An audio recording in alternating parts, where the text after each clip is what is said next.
আজ থেকে 1.5-2 মাস আগে আমার মোবাইলে হঠাৎ করে ফোন আসতে শুরু করে, ইন্টারন্যাশনাল হোয়াটসঅ্যাপ কল। সেখানে আমাকে বলছে অনেকগুলো ফটো ভিডিও পাঠাচ্ছে, বড় জঙ্গি হামলা করেছে, ওরা নাকি মুখ্যমন্ত্রী আক্তার সাহেবকে মেরেছে, সিএম কে টার্গেট করেছে, আমাকে বলছে ক্ষমা চাও, মেরে দেবো। বিষয়টাই বুঝতে পারলাম না যে বিষয়টা কি আছে। হঠাৎ করে দেখছি একটা ভিডিও পাঠাচ্ছে, আমার অফিসের ছবি পাঠাচ্ছে, আমার গাড়ির ছবি ভিডিও পাঠাচ্ছে, এই ধরনের করে ভয় দেখাবার। তারপরে ওই যে মেরে দেবো, ক্ষমা চাও, ওই সিন্ধি ভাষায়, পাকিস্তানি ভাষায় কথা বলছিল। আমি এই পুরো বিষয়টা মাননীয় মুখ্যমন্ত্রীকে জানিয়েছি, আর সঙ্গে সঙ্গে আমি সিপি হাওড়াকে জানিয়েছিলাম। যেহেতু আমাদের নতুন সরকার হয়েছিল, এটা মিডিয়াকে জানাইনি। পরে একদিন আমি জানতে পারলাম যে আমার ছেলেকে কিডন্যাপ করার জন্য এরা একটা কিছু প্ল্যানিং করেছে। তখন থেকেই পুলিশ তাকে স্ক্যানে রেখেছিল। পরে এসটিএফ কে কেসটা দেওয়া হয়েছিল।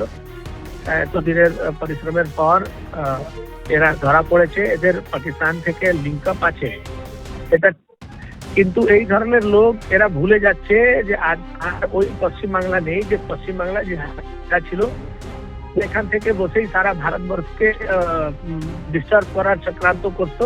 সেই পশ্চিমবাংলার মাটি আর জেহাদিদের হাতে নেই, সেটা রাষ্ট্রবাদী রাজনৈতিক দলের শুভেন্দু অধিকারীর হাতে আছে। আমরা কোনো মতেই এই ধরনের কোনো ক্রিয়াকলাপ পশ্চিমবাংলা মাটি থেকে হতে দেব না। তার জন্যই আজকে এসটিএফ সফলতা পেয়েছে, আর আমরা এখানেই ছেড়ে দেব না। এর যত দূর পর্যন্ত এর জড় গেছে আমরা সব শিকড়গুলো চেক করব। যারা এর সঙ্গে যুক্ত, যারা এদেরকে হেল্প করেছে, এক একজনকে চিহ্নিত করে তাদের একদম ব্যবস্থা করা হবে। এটাই মাননীয় মুখ্যমন্ত্রীও বলেছেন, ওনার নির্দেশ আছে। আর এই ধরনের গতিবিধি পশ্চিমবাংলা মাটিতে আর আমরা হতে দেব না। আমরা এই পশ্চিমবাংলায় যারা রাজনীতি করে তারা এই সব জিনিস আমরা পার করে গেছি। টিএমসি কি কম জঙ্গি দল ছিল যে আমরা পাকিস্তান থেকে ভয় পাবো? এই তো সারা আমাদের আশেপাশেই জঙ্গিরা ভর্তি ছিল। তাদেরকে জীবনে ভয় পাইনি, 30 বছর রাজনীতি করেছি, আর এই পাকিস্তানি জঙ্গিকে ভয় পাওয়ার কোনো কথাই নেই।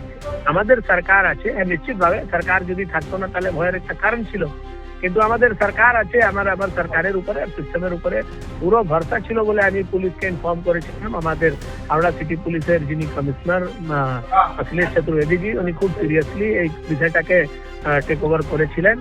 পরে উনি এসটিএফ এর মধ্যে ইনভলভ করেছেন। আজকে আমরা সেই সফলতা পেয়েছি। আগামী দিনও এই ধরনের কোনো গতিবিধি হলে, পাকিস্তান হোক, যা হোক, বাংলাদেশ হোক, তাতে কেউ যদি আজকের দিনে কেউ যদি চাইবে যে পশ্চিমবাংলায় এসে আমরা এইসব ঘটনা করব, সেটা কিন্তু কোনো মতেই সফল হবে না। আমরা পশ্চিমবাংলার মানুষকে সুরক্ষিত রাখার জন্য আমরা দৃঢ় সংকল্পিত আছি। এর মধ্যে কাউকে কোনো শঙ্কা করার জায়গা নেই।